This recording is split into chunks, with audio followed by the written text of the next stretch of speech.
Olá, o programa Contraponto está no ar e nessa noite estaremos falando a respeito de um assunto que tem deixado as pessoas aí muito preocupadas.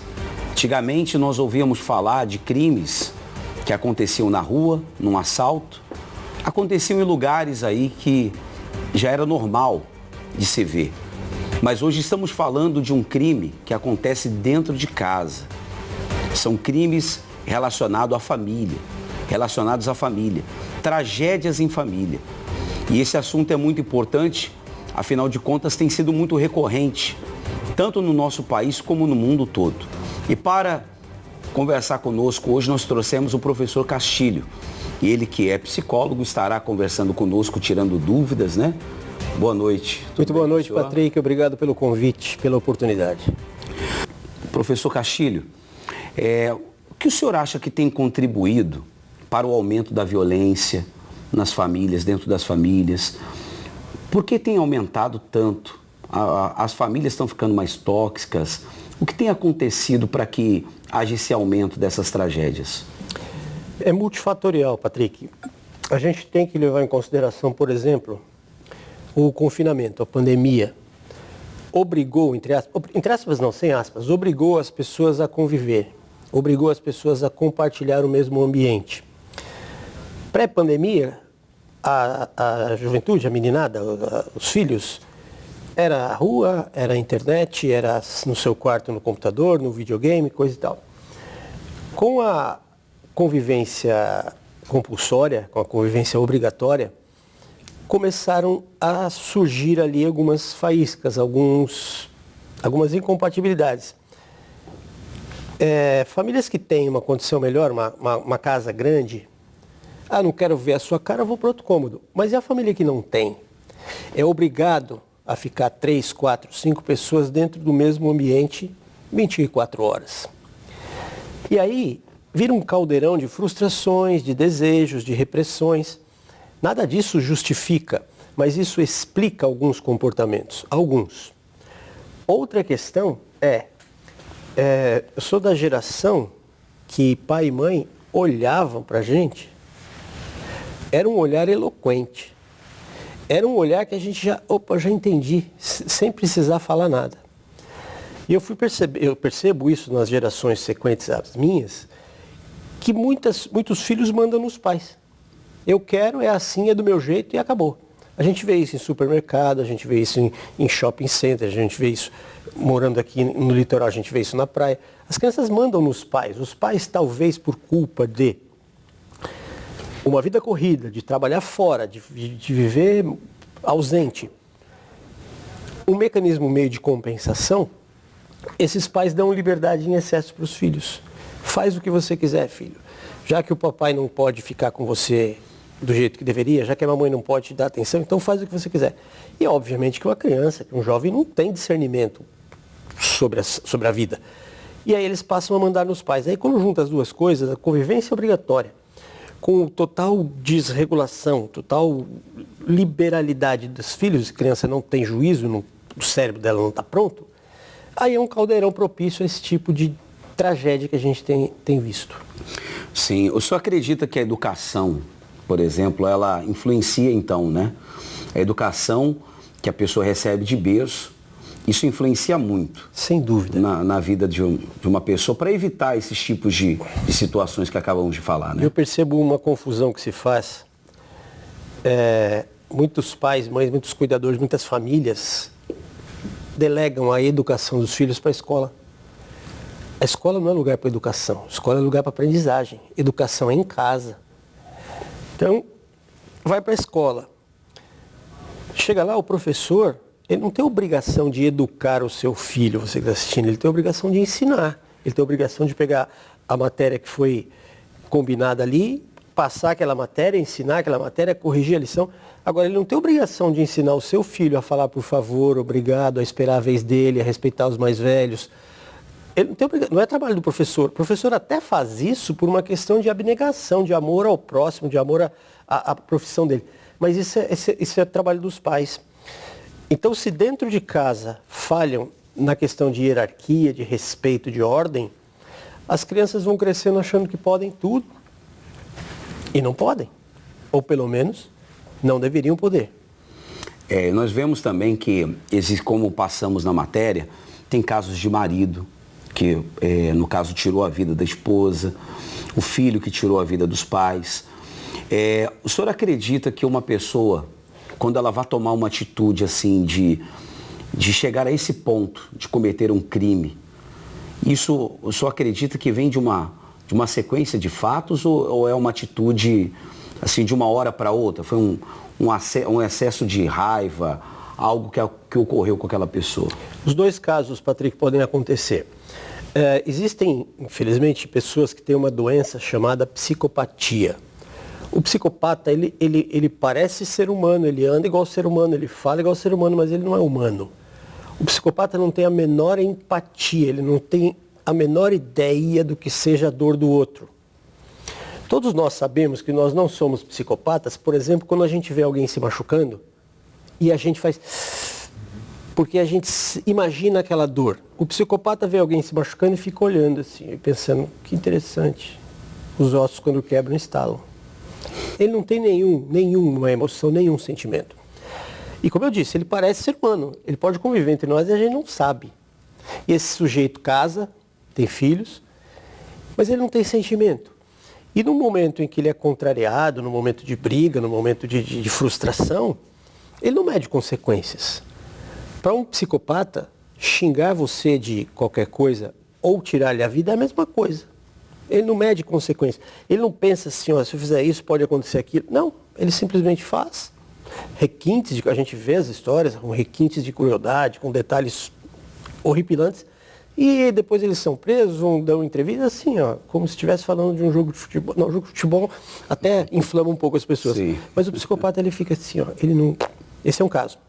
E o outro caso, o nosso cérebro tem algumas estruturas, uma delas chamada amígdala, não é da garganta, é no cérebro, que ela é responsável pelas emoções.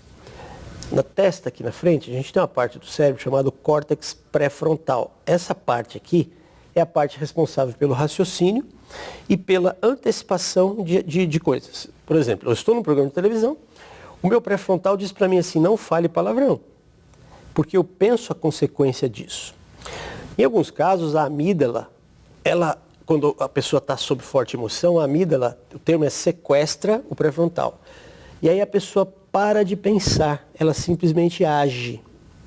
E é a hora que ela xinga uma pessoa, é a hora que ela quebra coisas, é a hora que ela agride, é a hora que ela mata. Ela não está raciocinando nesse momento, ela está apenas agindo.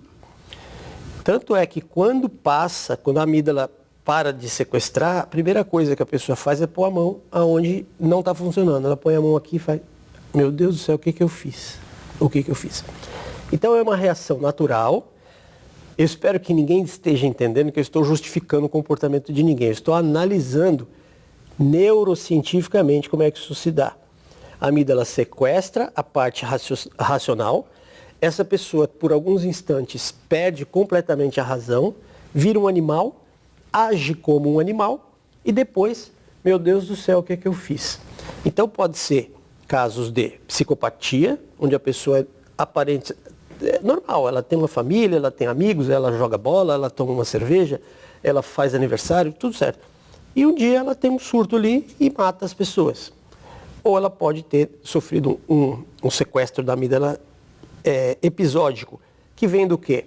Vem do acúmulo de estresse, vem de frustração, vem de baixa inteligência emocional, a pessoa não se conhece, ela mesma não sabe qual é o seu próprio limite, para impor esse limite e deixar claro, falar, gente, vamos parar, vamos diminuir, vamos conversar, vamos acertar as nossas arestas, porque relacionamento humano envolve disputa de espaço, envolve disputa de controle remoto, eu quero ver isso, não, agora eu que vou ver aquilo, eu que vou ver aquilo.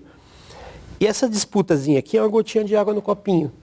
Aí amanhã tem mais uma gotinha. Chega um dia que esse copinho transborda. O segredo é prestar atenção na altura que está esse copinho e esvaziar ele antes que alguém se machuque.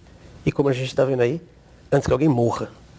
Verdade, doutor, professor, né? Doutor, professor também, né? Tudo certo. Bom, senhor Castilho, realmente isso é importante a gente falar, porque um dos casos que nós mostramos ainda há pouco, o rapaz falou, fiz besteira. A hora que voltou a Exatamente. funcionar aqui. Sim. A hora que solta a faca no chão, que a gente vê isso em filme, né?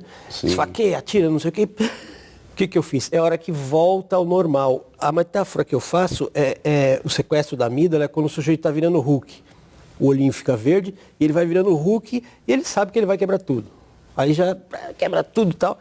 Normalmente, né, o filme do Hulk. Ele quebra tudo aí desmaia, apaga. Quando ele volta, ele está normal, todo rasgado, a roupa rasgada, porque ele ficou grandão. Aí ele olha ao redor e, meu Deus, o que é que eu fiz? Essa é a metáfora que eu faço do sequestro da amígdala. É a volta da consciência. A volta da consciência, mas aí já foi. Essa consciência precisa ser trabalhada durante a hora que eu estou perdendo o limite e dizer para mim mesmo, pera, respira.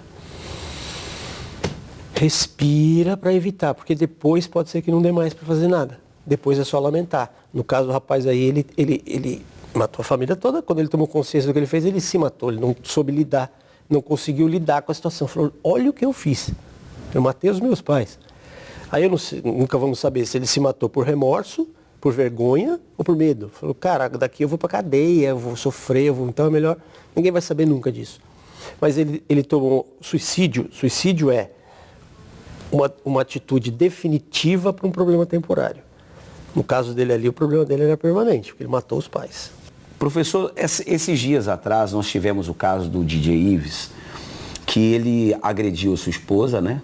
As imagens foram várias vezes, foram parar na internet, esses vídeos, e infelizmente, vamos colocar aqui, infelizmente, aconteceu parece que um efeito reverso, porque ele teve essas agressões e logo após os seguidores dele na internet, ao invés de diminuir, a quantidade de seguidores aumentou. Quer dizer, parece que as pessoas estavam meio que apoiando nessa atitude dele. Na opinião do senhor, isso é preocupante? Porque, de alguma forma, está influenciando, né? Não é preocupante, é curioso. 3 fenômenos ocorrem aí.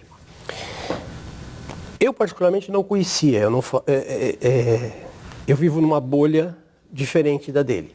Nós vivemos em bolhas, né? Eu vivo na bolha da psicologia, da neurociência, da hipnose, da programação neurolinguística. E ele vivia na bolha da música, da composição, etc. Eu não o conhecia e tenho certeza que ele não me conhece. Então o que acontece? Quando um caso como esse toma repercussão, chama atenção. E aí a gente fala o quê? Fala, vamos ver quem é.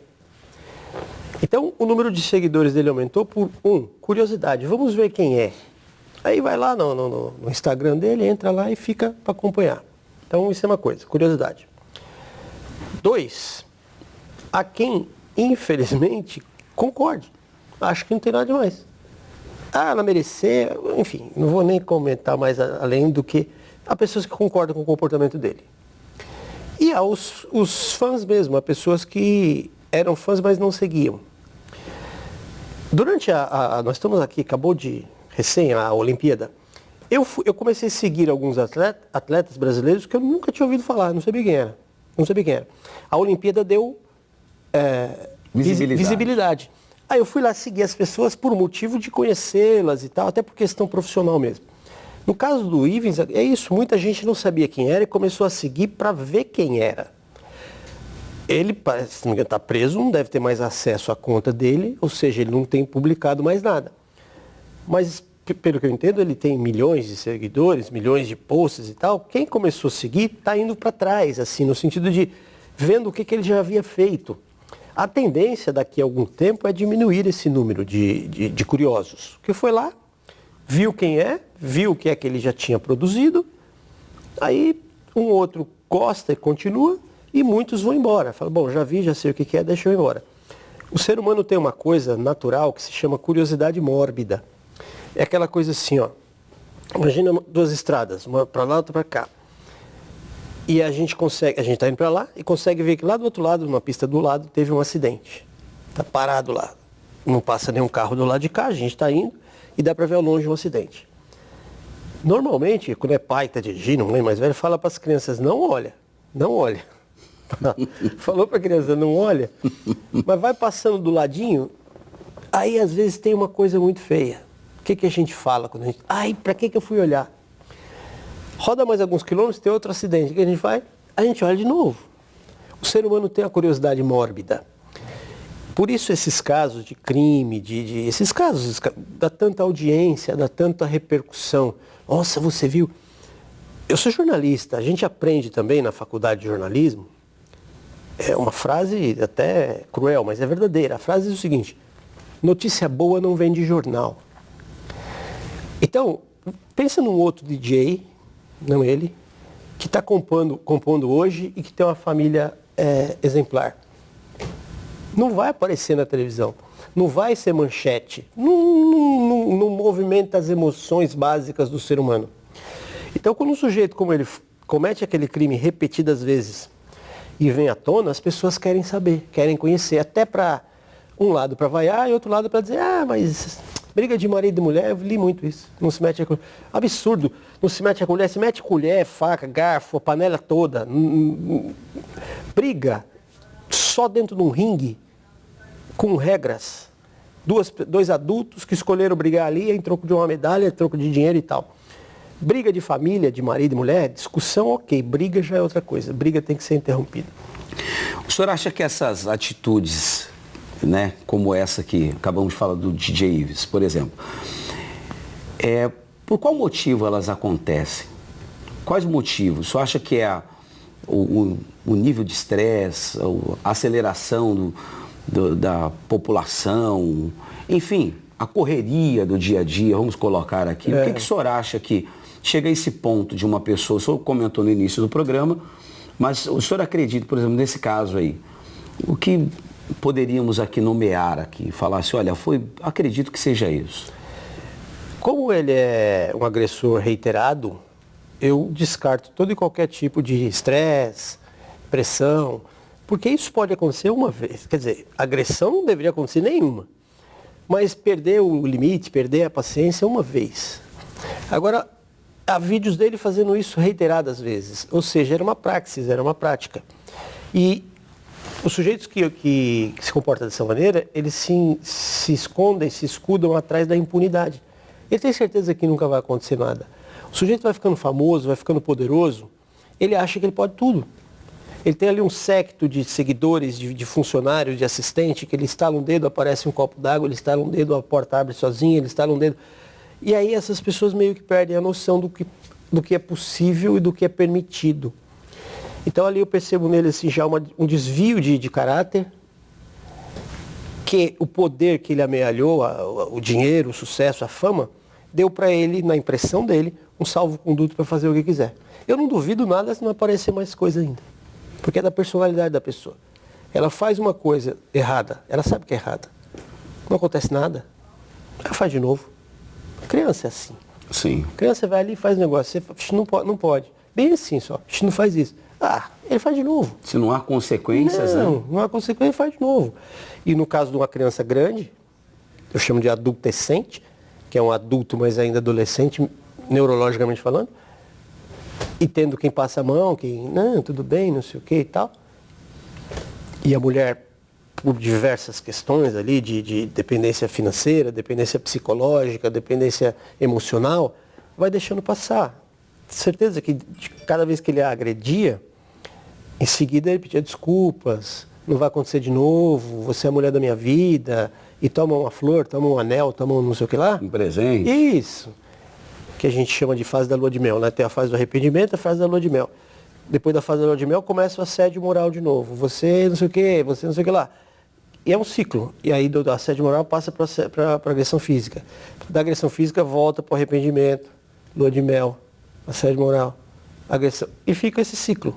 Sim. Como ele tinha aparentemente oferecia uma vida boa, ela acabava fazendo uma balança. Falar, ele... Não é só de vez em quando que ele faz isso, ele... Acaba compensando. Isso, ele provém a casa, ele me dá coisas, não sei o que lá. Até que chegou um dia do limite ali que não deu para ela, felizmente estava tudo registrado, porque senão ia ser a palavra de um contra o outro. E as pessoas poderosas têm uma voz mais alta. Sim, e qual a dica que o senhor dá para as pessoas que estão em casa para que não chegue a esse ponto, né? De acontecer um caso de um crime dentro de casa, né? Qual a dica que o senhor daria para as pessoas para não chegar a esse ponto? né? Quais os sinais que ela deveria observar, qual a atitude que ela deveria tomar diante dessas situações? Relacionamento a dois é um contrato. É igual um relacionamento profissional. Transfere a sua casa para o seu trabalho. Se o seu chefe gritar com você, eu lembro uma vez um chefe gritou comigo, ele gritou assim, ó, eu mantive o mesmo tom de voz e falei para ele, não grite comigo porque não estou gritando com você. Desse jeito aqui. Eu sou seu chefe, isso não te dá o direito de gritar comigo.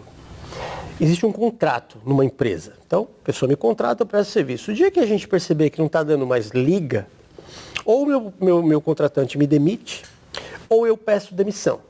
Antes disso, a gente tenta fazer um ajuste, a gente conversa. Em casa é a mesma coisa. Uma relação a dois é um contrato oficial, casamento assina aqui, ou um contrato informal. Vamos viver junto, vamos construir família, vamos. Interessante que para constituir família a gente conversa, né? Você não pega uma pessoa pelo braço, leva para dentro de uma casa e monta a família com ela. Você conversa com ela para criar a família. Então, o ideal é você manter essa conversa. Juntou, casou, montou família, fez alguma coisa que se sentiu agredido? Conversa, fala, olha, esse comportamento seu não me agrada. O que a gente pode fazer? E casamento é ajuste. Então eu falo alto demais. Olha, você fala muito alto, me incomoda um pouco o seu jeito de falar. Tá bom, eu baixo minha voz, mas você também, por favor, quando não sei o quê.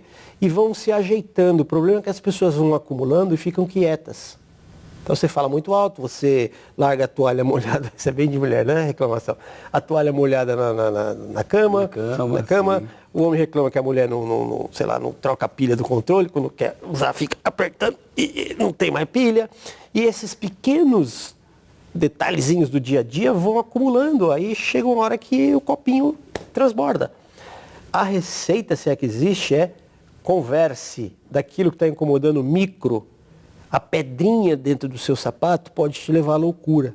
E ela é desse tamanho, uma pedrinha pequenininha, no lugar errado, na hora errada, te leva à loucura. Conversando que se entende. Não espera a coisa chegar no tamanho de uma proporção que não dá nem para olhar na cara um do outro. Aí já fica desafiador. A conversa. O segredo é conversar. Tal comportamento... comportamento. Não diga que a pessoa... Você está me... Não. O seu comportamento está me desagradando. Porque o comportamento dá para mudar, a pessoa não dá. Você comprou aquele pacote ali, ó.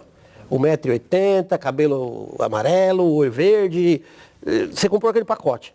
O comportamento dá para mudar desde criancinha. Você ensina o seu filho a ter comportamentos, a ter modos. E você conversa com o seu cônjuge, seu marido, sua mulher. Comportamento. Esse comportamento não está agradando, vamos ajeitar aqui, vamos ajeitar aqui. Um cede daqui, outro cede de lá. A probabilidade de dar certo é bem grande. Bom, essas dicas são de grande valia, professor Castilho. E eu tenho certeza que a pessoa que está em casa agora, essas pessoas que estão em casa, elas vão absorver isso que o senhor acabou de falar. Nós vamos chegando ao final do programa, mas eu queria que o senhor fizesse as considerações finais, né, da participação do senhor, do tema que abordamos aqui, para as pessoas de casa. Ok, Patrick. Mais uma vez eu agradeço a oportunidade, o convite. E respondendo essa pergunta que você está lendo aqui, ó, as famílias estão ficando mais tóxicas. Você tem uma família? Sai dessa. Os Beatles deixaram várias mensagens. Uma das que eu mais gosto é All you need is love. Tudo que você precisa é de amor. Conversa mais em casa, converse mais. Coloque as suas questões, as suas queixas, os seus prazeres também. Às vezes as pessoas fazem coisas que a gente gosta e a gente não avisa, a gente não sinaliza isso é bom. E ela não faz de novo. Quando ela fizer algo que te incomoda, conversa com ela, mas entenda sempre que é um comportamento, não é a personalidade dela. Ela agiu daquela maneira por questões diversas, de pressão, de momento, de dia, de aquela pedrinha no sapato. Converse mais com as pessoas, mantenha a sua família saudável, não espera faltar para você lamentar. Deve ser muito, eu não tenho essa experiência, mas deve ser muito triste chorar e dizer eu te amo para um caixão, para uma lápide. Então fala isso hoje, fala isso para as pessoas que estão aí do seu lado, essa noite de quinta-feira bacana aí, ó. Abraça um desse lado aqui, se você tiver mais de um, abraça desse lado aqui, ó. E all you need is love. Muito grato. Muito obrigado, doutor. Até a próxima, Até. tá?